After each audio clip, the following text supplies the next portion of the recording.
안녕하세요. 저는 이용규이고요. 1학년입니다. 저희는 시멘틱 커뮤니케이션이라는 거에 대해 배울 건데, 시멘틱 통신에 대해서 배울 거예요. 그래서 이번 PPT를 통해서 약간 여러분들한테 약간 통신에 대한 인사이트를 좀 제공하는 것이 이번 PPT의 목표입니다. 그리고 옆에 6G란 말이 써져 있는데, 그것도 뭔지 한번 같이 보면 좋을 것 같아요.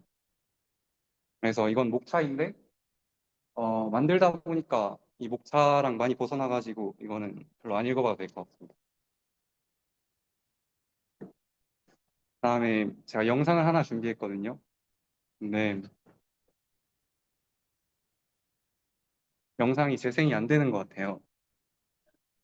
그래서 영상이 재생이 안 되는 것 같아서 영상에 대해서 말로 설명을 하자면 이 영상 2050년 세계에 대해서 좀 영상을 나타낸 건데 이 영상을 보면 되게 약간 미래 기술에 대해 좀 열망이 생기는 그런 영상이에요.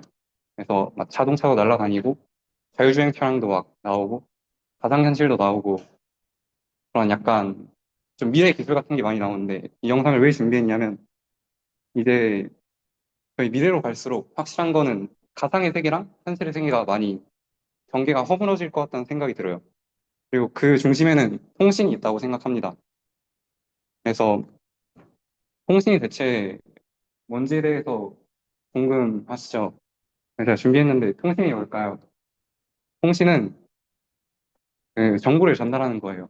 그래서 통신 자체는 개념이 어렵지 않은데 통신에서 정보를 전달하는 것.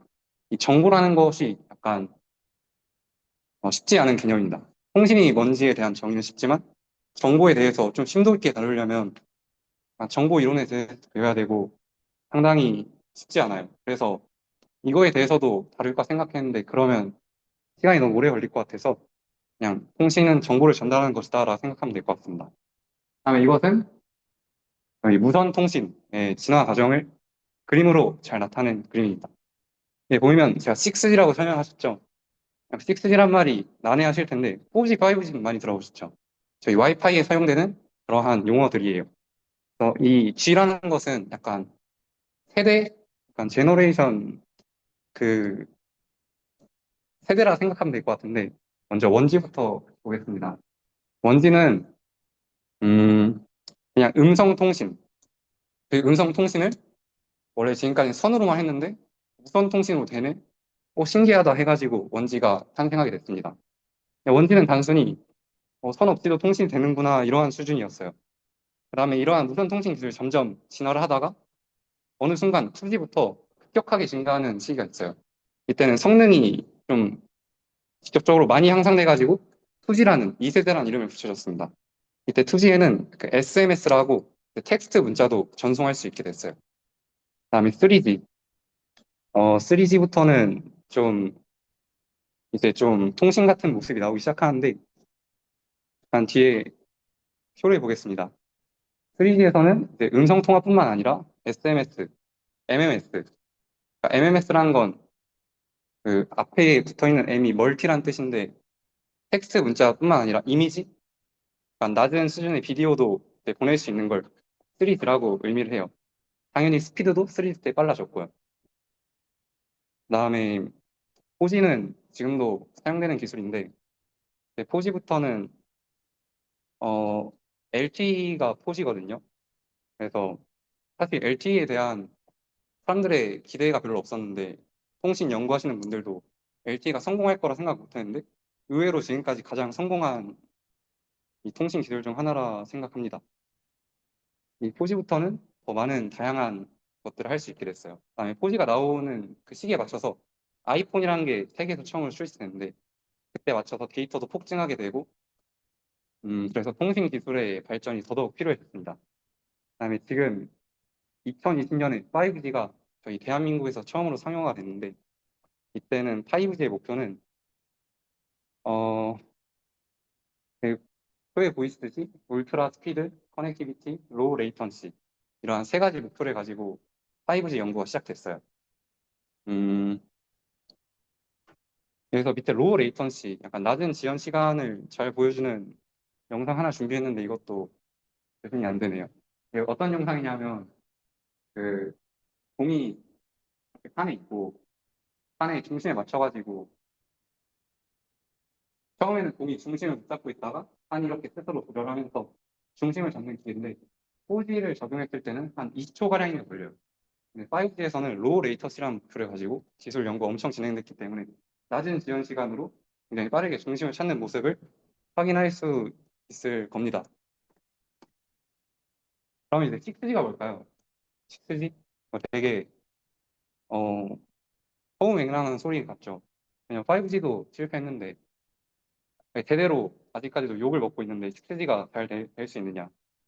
그래서 6G에 대해서 왜 설명하게 됐는지에 대해서 좀 설명을 하겠습니다. 지금 유튜브 영상들을 2개 갖고 오고 오른쪽은 자율주행 차량의 그 비디오 사진을 갖고 온 건데 첫 번째 유튜브 사진은 지금 지브리 AI 사진을 너무 많이 해가지고 샘 올트먼이라고 그 챗GPT의 가장 높으신 분이 좀 걱정이 된다 이런 뉴스입니다. 네, AI 트래픽이 너무 많이 증가하게 되고 그러니까 트래픽이란 건 데이터가 오고 가는 그 양을 말하는 건데 데이터가 그 5G가 감당할 수 있는 것보다 훨씬 많이 AI 트래픽이 현재 사용되고 있고 그것에 따라서 지금 통신이 위기를 받고 있습니다. 밑에 홀로그램 기술도 굉장히 많은 데이터를 소모하고 굉장히 낮은 지연 시간을 요구하고 그다음에 굉장히 빠른 상호작용이 필요한데 아직 5G에서는 무리가 있어요. 그래서 더더욱 어떠한 세대의 발전이 필요해 보입니다. 그다음에 제가 자율주행 차량에 좀 관심이 있어가지고 갖고 왔는데 자율주행 차량 같은 경우에도 앞에 굉장히 많은 것들을 카메라로 인지해야 되고 그 카메라를 인지한 거를 통신으로 재빠르게 반응해서 엔진이 무언가 작동을 해야 되고 저 위성 통신과도 계속 연락을 해야 되고 정말 통신이 앞으로 미래로 갈수록 정말 많이 중요해질 것 같아요. 그래서 저희는 통신의 목표로 현재 높은 데이터 전송량과 낮은 지연 시간을 과제로 삼고 있습니다. 하지만 5G한테는 너무나도 이건 힘든 과제예요, 지금. 근데 5G도 노력을 하긴 했어요. 높은 데이터 전송량과 낮은 지연 시간을 위해 넓은 대역폭을 확보하자라는 목표를 가졌습니다. 왜냐하면은 대역폭을 넓게 가지게 되면은 비유를 하자면 그 호스가 있으면 호스의 단면적이 넓어지는 그런 효과가 있는데 대역폭을 많이 사용하면 사용할수록 좋긴 한데 안타깝게도 그렇다고 이 수많은 대역폭을 사용하지 못하고 낮은 주파수 대역만 사용 가능합니다. 밑에 사진은 저희 통신 3사가 실제로 이용하고 있는 대역폭을 나타낸 건데 잘 나눠서 사용하고 있어요. 그래서 이 대역폭 차지하는 걸로 통신사끼리 막 싸우기도 하고 그럽니다. 근데 왜 높은 주파수를 사용하면 안 되느냐? 높은 주파수는 2가지 이유가 있는데 첫 번째로는 주파수가 높아질수록 직진성이 강해지게 돼요. 직진성이 강해지게 되면은 더 멀리 나갈 수 있긴 하거든요. 그럼 좋은 게 아니냐라고 생각할 수 있는데 저희 실제 통신 환경에서는 건물 빌딩도 많고 나무도 있고 사람도 지나가고 여러 가지 장애물들이 있거든요. 그 장애물들은 낮은 주파수는 되게 유도리 있게 잘 회전하면서 나갈 수 있는데 높은 주파수는 그냥 막혀버려요. 그래서 좀 아쉽죠. 실제로 그래서 섞어 쓰긴 합니다. 높은 주파수 나름의 장점이 있긴 한데 근데 높은 주파수를 적극적으로 이용하기 힘들어 보여요. 그다음에 두 번째 이유로는 주파수가 다양해지게 되면 그에 따라서 안테나도 더 많이 설치하게 되는데 그런 하드웨어적인 측면에서도 좀 설치하는 게 비용이 좀 묻지 못할 정도입니다. 그럼 저희의 과제는 이거겠죠? 주어진 그 낮은 스펙트럼 그 구간에서 어떻게 효율성을 높일 수 있을 것인가? 이것에 대한 답은 바로 이겁니다. 요즘 뭐만 하면 다 인공지능 적용하려고 하는데 통신도 그래서 인공지능 한번 적용해 봤어요. 그다음에 딥러닝 이거지 6G에 대한 이해를 도울 수 있습니다. 6G에 대한 그 엄밀한 정의를 한번 살펴보기 전에 기존의 전통적인 통신 시스템 방법에 대해 잠깐 알아보려고 해요. 그 오른쪽에 보이는 그림은 전통적인 통신 방법의 시스템 모습을 나타낸 건데 먼저 인풋 시그널로 이렇게 보내고자 하는 그 정보를 시스템에 넣어 놓으면 소스 코딩과 채널 코딩이라는 걸 거치는데요. 그래서 소스 코딩은 그 보낸 정보가 이렇게 크면은 이거를 보낼 때는 부피가 좀 작아야 되거든요. 그래서 데이터 압축시키는 과정을 그 소스 코딩이라 하고, 이게 채널 코딩은 보낼 때 압축시켰을 때 실제 환경에서 노이즈가 되게 많이 끼는데 그 노이즈에 대해서도 잘 견뎌낼 수 있게 만드는 코딩하는 과정을 채널 코딩이라 합니다. 그래서 인코더와 디코더가 위아래로 있는데, 인코더로 그 정보를 받아낸 다음에 그 채널이란 건 이제 그 전파를 쏘는 거죠. 전파를 싸가지고 이제 와가지고 노이즈도 좀 끼는데, 이제 디코더로 와가지고 그 사용자가 보낸 정보를 이제 해석해가지고 전달받는 사람이 이제 전달받게 됩니다. 네, 그래서 소스 코딩과 채널 코딩이 나눠져 있는 걸 볼 수 있죠. 이게 전통적인 통신 방법의 좀 핵심인데, 왜 나눴냐면 그 셰넌이라는 사람이 있는데 정보가 되게 중요하다 했잖아요. 정보 이론을 배우게 되면 이분이 정보 이론을 만든 사람이기 때문에 정보 이론에 대해서 배울 때 이 사람에 대해서 자주 배울 건데, 엔트로피라는 개념도 이 사람이 만들었고 했습니다. 이 사람이 어떤 걸 주장했냐면 셰넌의 세퍼레이션 티오렘이라는 게 있어요. 이분이 수학적으로 소스 코딩과 채널 코딩을 나눠서 했을 때 가장 효과적인 성능을 낼 수 있다라는 거를 수학적으로 증명했습니다. 아주 옛날에. 그래서 지금까지 사람들은 소스 코딩과 채널 코딩을 나누는 방법으로 연구를 진행했었죠. 근데 사실 이 세퍼레이션 티오렘은 두 가지 과정이 필요합니다. 그 무한히 긴 코드 길이. 그 처음에 입력 데이터가 올 때 좀 무한히 크면 클수록 세퍼레이션 티오렘이 좀 더 잘 맞아요. 그다음에 엘고딕한 채널이라고 돼 있는데 어 이건 넘어가겠습니다. 어쨌든 실제 채널과는 실제 저희가 통신하는 환경과는 약간은 다르죠. 그래서 한 5년 전인가 사람들이 이거를 좀 합쳐볼까라는 생각을 했어요. 근데 수학적인 기법인 알고리즘으로 이 두 개를 합치는 건 좀 굉장히 쉽지 않은 일이었다고 합니다. 왜냐하면은 데이터를 압축시키고 노이즈 강건성을 증가시키는 게 너무 상황마다 그 방법이 너무 달라져가지고 그런 일정한 방법이 찾기 힘들었다고 해요. 근데 그 상황마다 달라지는 것은 딥러닝이 정말 잘하는 그 툴이죠. 그래서 딥러닝을 통해서 합쳐볼까 라는 생각이 바로 시멘틱 통신의 정의입니다. 즉 소스 코딩과 채널 코딩을 한 번에 딥러닝으로 하자. 이게 바로 시멘틱 통신이고 이게 6G로 기대받고 있는 기술입니다. 그다음에 이게 합쳤기 때문에 딥 조인트 소스 채널 코딩이라고도 발음을 해요. 둘이 똑같은 의미입니다. 그래서 그 비교를 하자면 A는 전통적인 통신 방법이고 B는 시멘틱 통신인데, A는 소스 코딩과 채널 코딩이 나눠져 있고 밑에서는 소스 채널 인코더 네트워크가 이렇게 합쳐져 있는 모습을 볼 수 있어요. 밑에 막 노멀리제이션 그런 말 써져 있는데 이것은 그냥 딥러닝 하기 좋으라고 정규화시키는 건데 중요한 건 아닙니다. 근데 이름이 두 개잖아요. 이게 이름을 왜 두 개로 나눴냐면 그 약간 정말 똑같은 용어긴 한데 맥락에 따라서 이 용어들이 사용되는 게 달라요. 왼쪽에 시멘틱 커뮤니케이션은 시멘틱이 막 의미론적 이런 의미거든요. 그래서 데이터를 보낼 때 기존 통신은 비트 자체를 그대로 보낸다에 초점이 맞췄다면 시멘틱은 약간 의미를 보낸다라고 생각을 하는 게 좋을 것 같습니다. 밑에 예시를 보시면은 그 왼쪽 그림만 봐도 왼쪽 그림이 자동차를 나타낸 것은 저희가 느낄 수 있죠. 그러면 자동차란 의미를 왼쪽은 잘 전달한 그림이라고 할 수 있습니다. 전통적인 통신 방법에서 왼쪽 그림 봤을 때는 비트의 오류가 너무 많기 때문에 이것은 좀 성능이 낮은데라 생각할 수 있겠지만 시멘틱 통신에서는 왼쪽의 그림을 좀 좋게 평가하고 있습니다. 의미를 제대로 전달했기 때문에. 또 다른 예시로 텍스트 메시지 같은 경우에도 태양이라는 단어를 보내고 싶은데 시멘틱 통신을 거치면서 사용자한테 해라는 단어가 전달되어도 의미는 같기 때문에 그것은 시멘틱 통신 관점에서 올바른 통신이라고 할 수 있습니다. 다음에 딥 조이스 소스 채널 코딩은 방금 말한 거대로 그 소스 채널 코딩을 좀 합쳤다는 데 집중한 그러한 용어입니다. 둘이 같은 거예요. 그래서 이 시멘틱 통신에 대한 지금 연구들이 어떻게 진행되고 있는지 설명하겠습니다. 먼저 이미지 데이터 같은 경우에서 시멘틱 통신이 어떻게 작용하냐면 그 왼쪽 논문이 최초의 이미지 분야 스미트 통신을 나타낸 약간 기념비적인 논문이에요.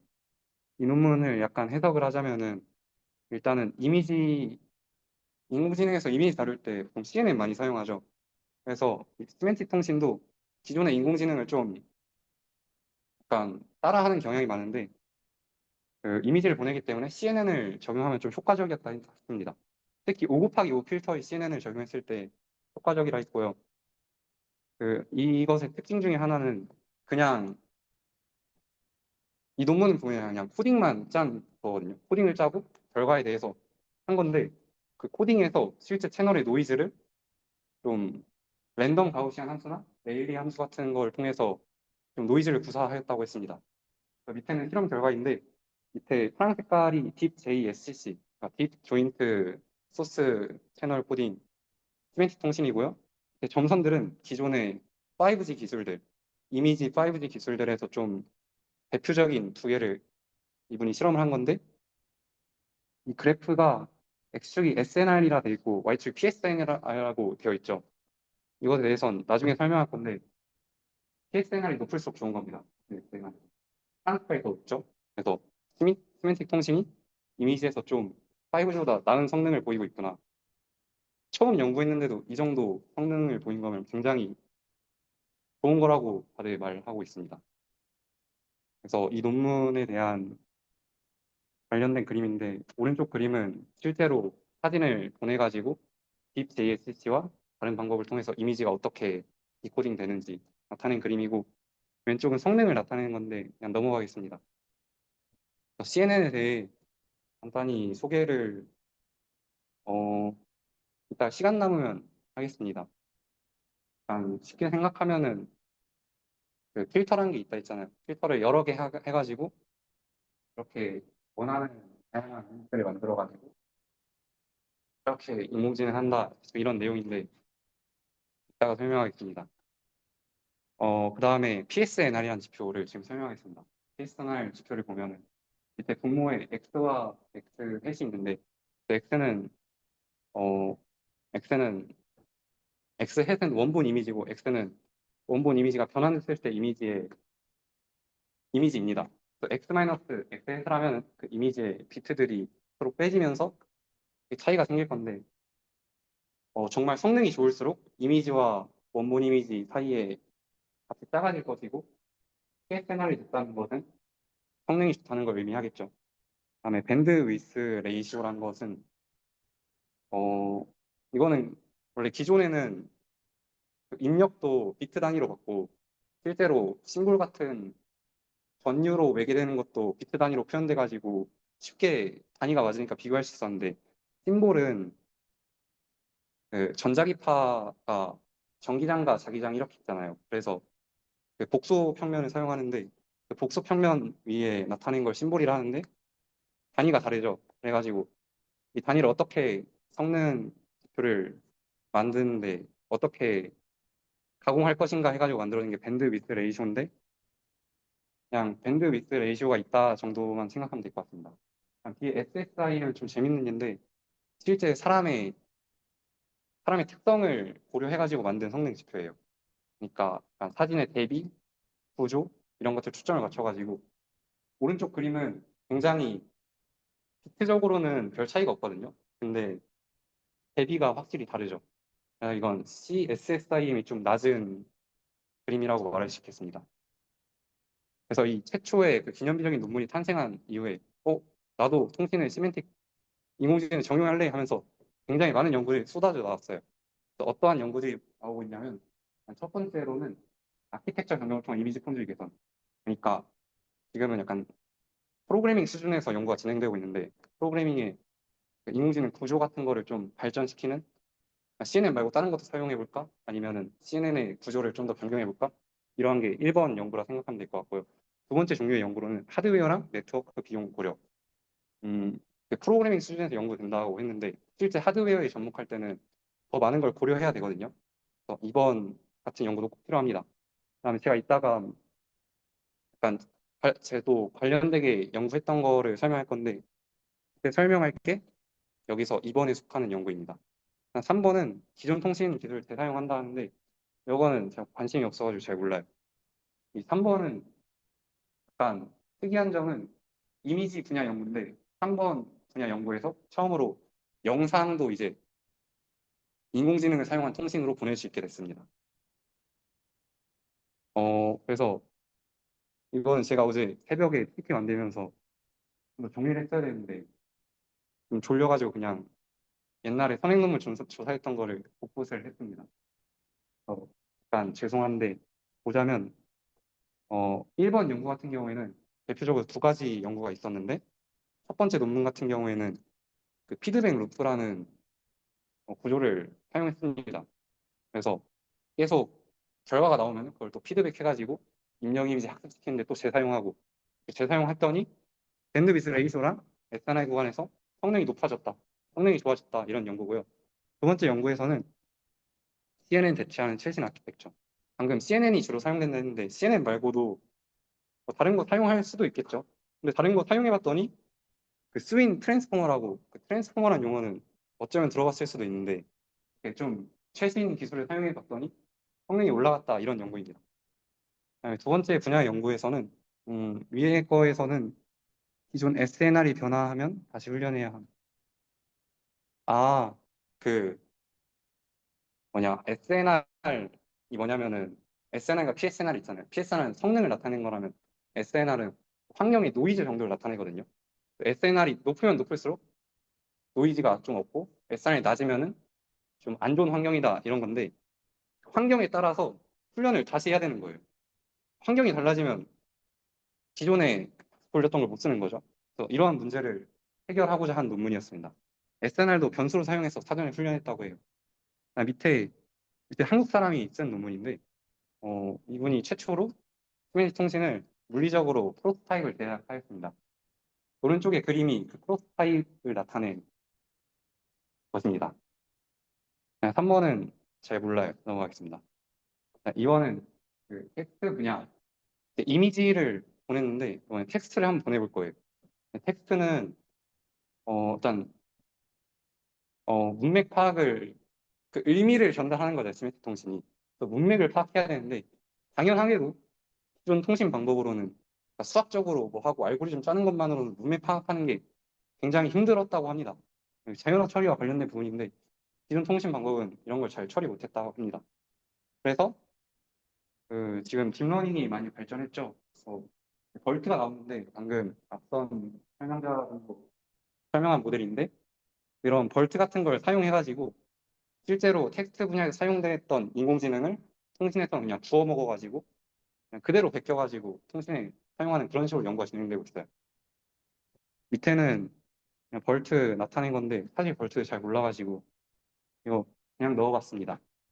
그 다음에 이것은 텍스트 분야에서 그 RNN이란 게 있거든요. 순환 신경망이란 게 있는데 어 이게 뭐냐면은 그 왼쪽은 인풋으로 데이터를 받는 게 센텐스 문장이 주어지면은 그 문장에 여러 단어들이 있잖아요. 사람이 쓰는 문장이 그 문장의 단어들을 컴퓨터가 알아듣기 쉽게 인코딩을 해야 되는데 그거를 원핫 인코딩이라는 방법을 사용합니다.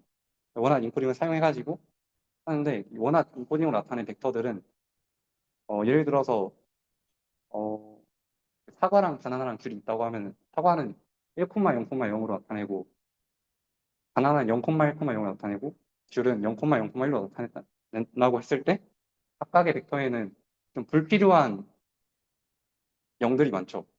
그리고 단어 수가 더 많아질수록 한 단어를 표현하기 위해서 1, 0, 0, 0 약간 너무 불필요한 값들이 많아지는데 이걸 좀 더 효과적으로 인코딩 하는 게 워드 임베딩이란 겁니다. 그래서 워드 임베딩 과정을 거쳐가지고 인코더에 넣으면은 뭐 이런 식으로 학습을 시켜가지고 뭐 디코더로 나와가지고 해석을 한다. 그래서 센텐스, 의미론적으로 해석한 센텐스를 반환한다. 이게 바로 텍스트 분야의 좀 모식도라고 생각하면 될 것 같습니다. 인코더에는 주로 RNN이랑 트랜스포머가 사용됩니다. 음, 네, 텍스트 분야 시멘트 통신에서 이뤄야 할 과제들이 있어요. 자연어는 방금 말했다시피 같은 의미도 동의어 등으로 다르게 표현되잖아요. 태양이랑 해처럼. 근데 크로스 엔트로피라는 기존에 사용하던 손실 함수가 있거든요. 인공지능에서. 근데 이것은 그냥 단어가 정확하게 일치하는지 검사하는 손실 함수예요. 그래서 태양을 해라고 보냈으면 좀 많이 안 좋아하는 그런 함수인데 저희 시멘틱 통신은 의미를 전달하면 좋은 거잖아요. 그래서 이건 시멘틱과 거리가 멉니다. 그래서 어떤 프로세스 엔트로피하고 어떤 지표를 사용해야 하나 아직 연구 중입니다. 이것에 관해서 좋은 지표가 갑자기 떠오르신다 하면은 이쪽 분야에 가가지고 약간 연구해서 제출하면은 좀, 좀 유명해질 수 있습니다. 근데 사실 똑똑한 사람들이 약간 몇 개 고려해 봤어요. 첫 번째 논문은 DLU라는 스코어로 그러한 지표를 한번 이 사람이 만들어 봤는데,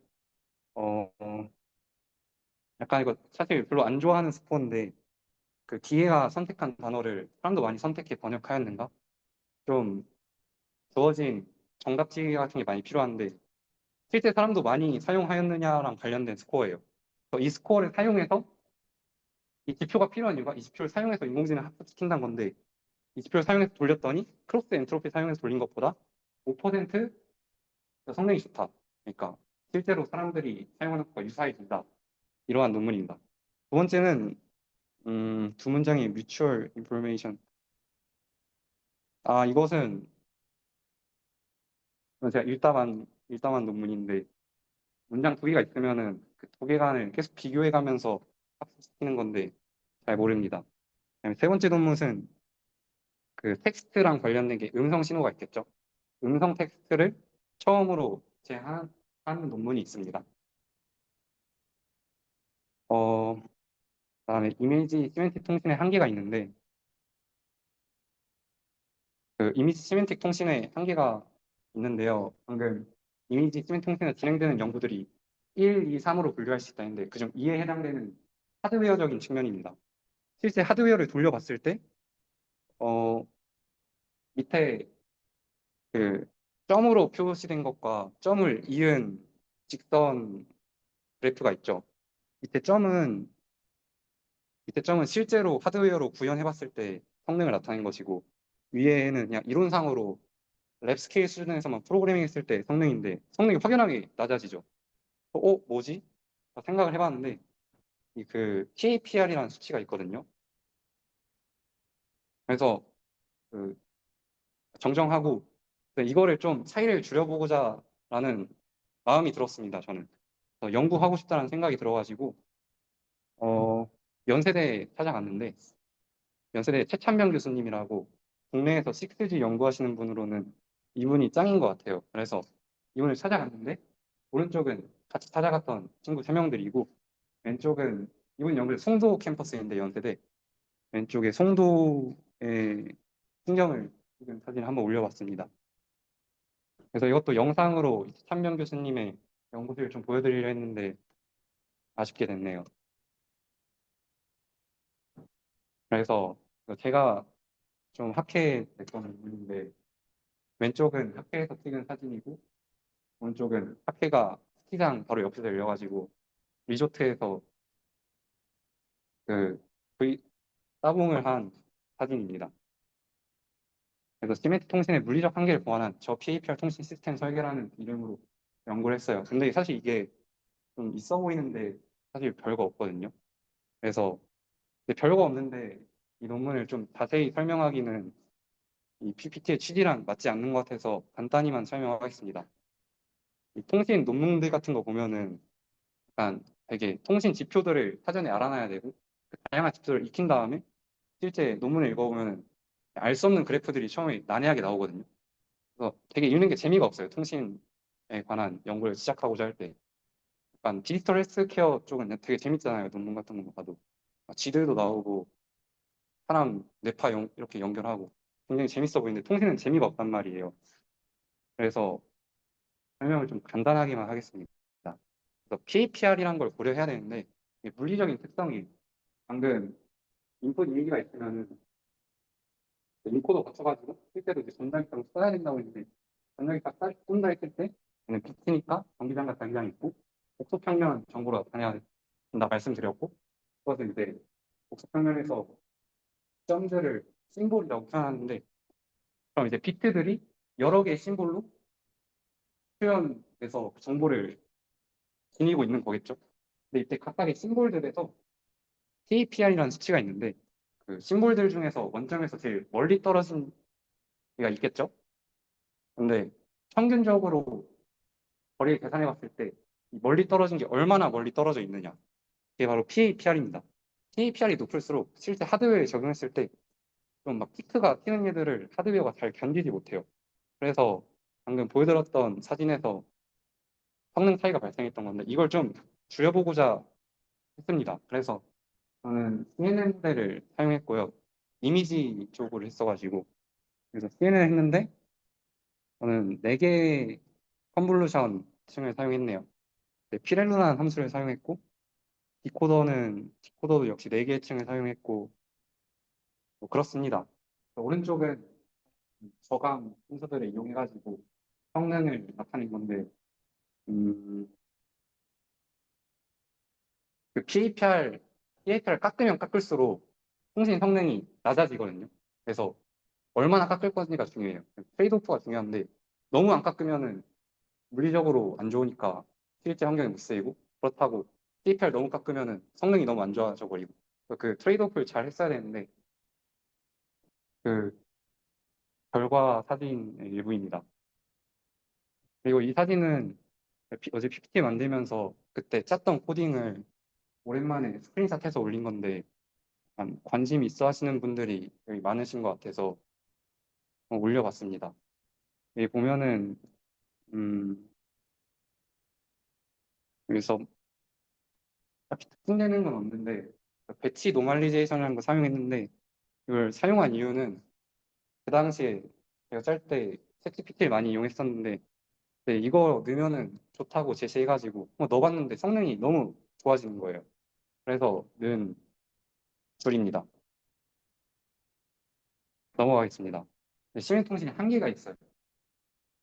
일단은 2가지 한계가 있는데 첫 번째로는 훈련된 상황 이외의 데이터들을 잘 못한다는 거예요. 그러니까 얘는 이미지 쪽만 그러니까 이미지 중에서 동물에 관한 이미지만 전송받았을 때 효과적으로 하게 학습이 됐는데 갑자기 건물 사진을 보내면 그러니까 당황을 하겠죠? AI가. 네, 이런 훈련된 상황 이외의 정보를 잘 못한다는 단점이 있고 한 종류의 데이터만 가능합니다. 보통 이미지 데이터 한 시스템이 이미지도 받고 뭐 텍스트도 받고 이게 불가능하다는 소리예요. 각각에 맞는 이모지는 구조가 있기 때문에. 근데 지금 멀티모달 심층 신경말 몰프라가 써져 있는데 그 첨용 전필 들을 때 멀티모달 관련해서 연구하신 교수님이 있던 것 같은데 멀티모달 기술을 이용하면은 다양한 데이터를 한 시스템이 받을 수 있지 않을까라는 기대가 지금 있습니다. 그래서 시멘트 통신이 그리는 미래에 대해서 약간 설명을 하자면 하기 전에 어 근데 이런 한계가 있음에도 불구하고 6G가 기대가 되는 이유는 XR 콘텐츠라는 건 약간 쉽게 말하면 홀로그램 떠올리면 되는데 홀로그램이나 원격 제어 예를 들어 미국에 있는 의사가 한국 환자를 원격으로 해야 된다. 그러면 굉장히 낮은 지연 시간이랑 정확도가 요구되겠죠. 혹은 자율주행차 주행 영상 전수처럼 통신 데이터가 딱 정해져 있죠. 통신 데이터가 다양한 걸 굳이 받아야 될 필요는 없어요. 이런 특정 데이터만 받고 높은 속도나 낮은 지연 시간을 요구해야 된다면 딥러닝은 정말 좋은 기술로 사용될 것입니다. 그래서 제 생각에는 기존의 통신 전체를 6G가 5G를 전부 다 대체한다기보다는 5G 기술과 6G 기술을 적당하게 혼합해가지고 통신 3사들이 시멘틱이랑 전통적인 걸 잘 방향 있게 사용하면은 좀 통신 효율을 높이지 않을까라는 생각이 듭니다. 그렇습니다. 이제 다 지금 딥러닝 사용하고 있는데 통신도 예외가 아니라 생각합니다. 그래서 저는 6G가 기대가 되고요. 어, 첨단 융합 확보랑 좀 엮어보고 싶어서 넣었는데 통신이 굉장히 다양한 분야의 정보들을 알아야 돼요. 하드웨어 쪽 전문 인력도 필요하고 컴퓨터 하시는 분들도 필요하고 약간 저희 융대 사람들도 필요하고 그런데 어, 그래서 첨단융합학 학부 친구들이 통신 쪽도 한번 관심을 가지면은 좋을 것 같다고 생각해서 넣어봤습니다. 발표 여기서 마치겠습니다.